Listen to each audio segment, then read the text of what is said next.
Okay, welcome back, students. This is first day of school back for everybody. A lot of kids on the road, so we want to be careful. We don't want to drive fast, and we want to look out for a lot more kids. So this kid here named Isabella has a big infection in her jaw, and she's only 8 years old. Unfortunately, Isabella was the recipient of a lot of dentistry very young in life. She had it done at a specialist office, but she has a few problems. She actually has two problems. One is severe and one is moderate. So let's look at the moderate one first. Open big for me, Isabella.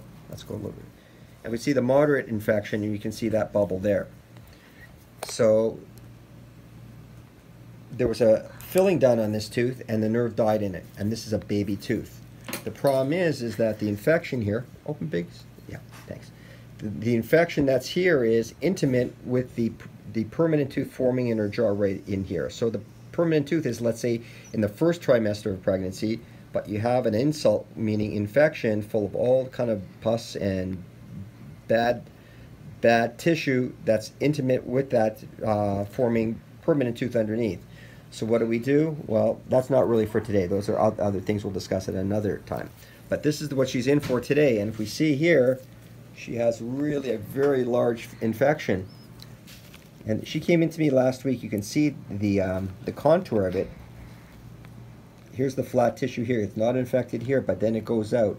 You can get a shot of that prominence from the front there. You can see really how it sticks out. And let's look at some other bad things about it. You can see it's pointing a pimple. See here? That's pus there. And there's actually, oh, actually that's just a piece of food at the side there. So what are we going to do here?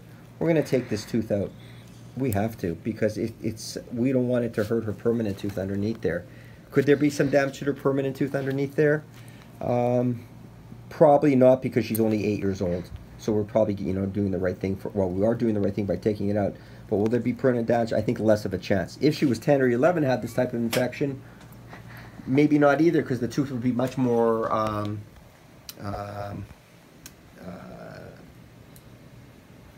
formed. There would be more enamel formed. But here, no, we got to get this puppy out. She's the best student in her class, and she speaks fluent French because she's in French immersion, right, Isabella? I know. Isabella promised she's going to give me smiles today, right? No, not so sure. Okay. All right, fine.